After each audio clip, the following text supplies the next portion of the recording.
York's classic rock, Q1043. Buffalo Springfield, for what it's worth, here at Q104.3. And in the movie Echo in the Canyon, there's a great scene where Buffalo Springfield is performing For What It's Worth on television, and then there's this awesome segue right into Mr. Soul as Neil Young just steps right in front of the camera, right where Stephen Stills was moments before. And we have the director of the film and the executive producer and host, actually the star, Jakob Dylan. So Andy Slater, An Jakob interviewer. Dylan. Yes.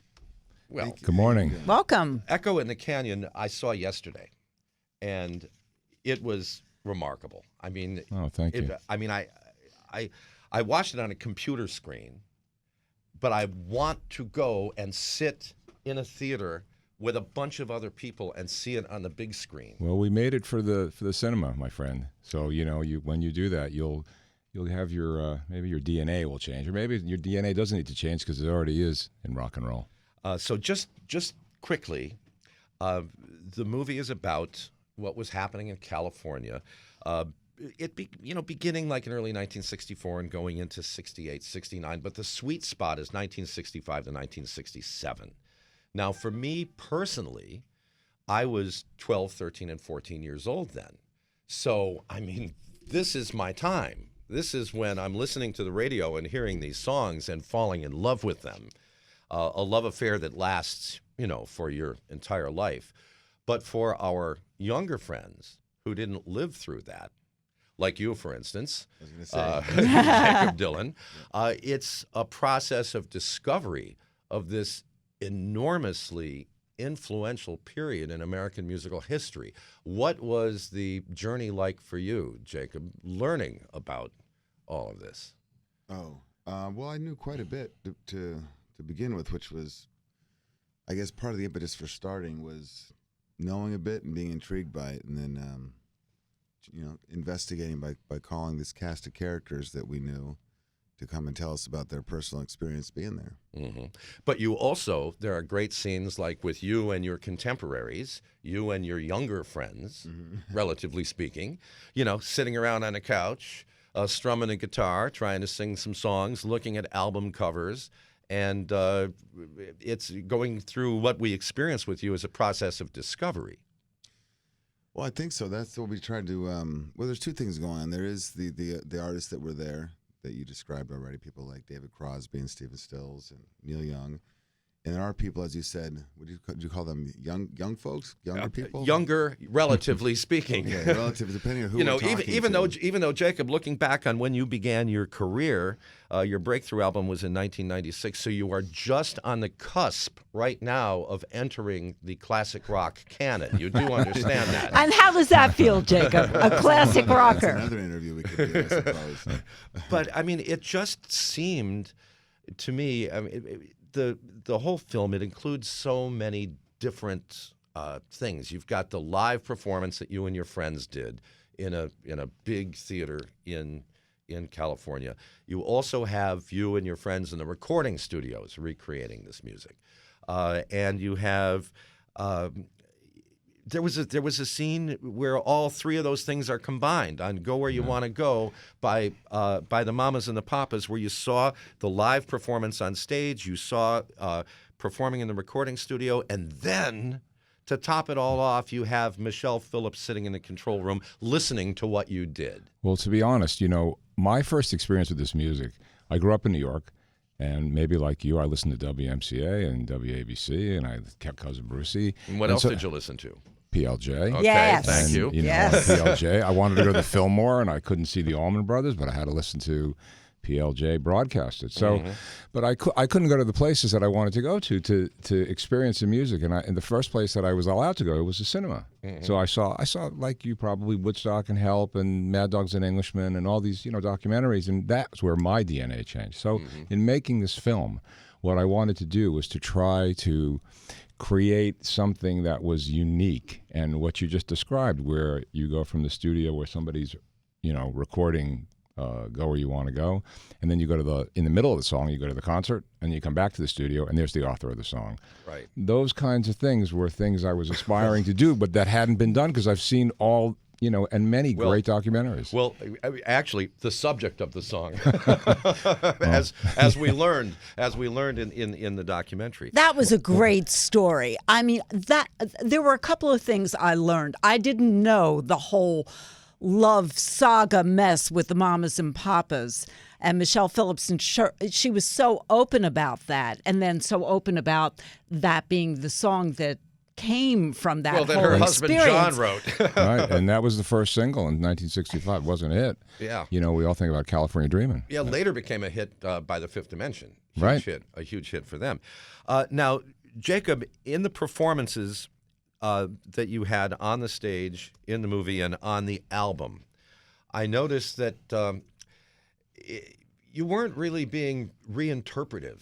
You were pretty straightforward about your performance of these classic songs. Mm-hmm. Well, I mean, I think that was. I mean, I think in context of the film, that was kind of required. But also, just as an artist, that's what I've always done. I never. When people say they do other people's songs and they turn them inside out, turn them on their heads, like I never responded to that. I think you just play them as best you can, as much like the original versions, and then it automatically will just come out as something unique anyhow. You can't control that. So those are great songs. The performances are great, and the playing is great. I couldn't see any room to improve them as much as just honor them and play them as you know them. And Tom Petty, I was so pleased to hear him finally straighten out the Rickenbacker thing. But I'd never heard the story of the 12-string for George Harrison, that it wasn't really meant for George Harrison. I mean, that was something brand new in the film. Well, John Hall from the Rickenbacker Company, as Tom tells the story, wanted to bring the Beatles a second Rickenbacker that he ever made. And, he was going to bring it to John because John was the guy who played the Rickenbacker on Ed Sullivan.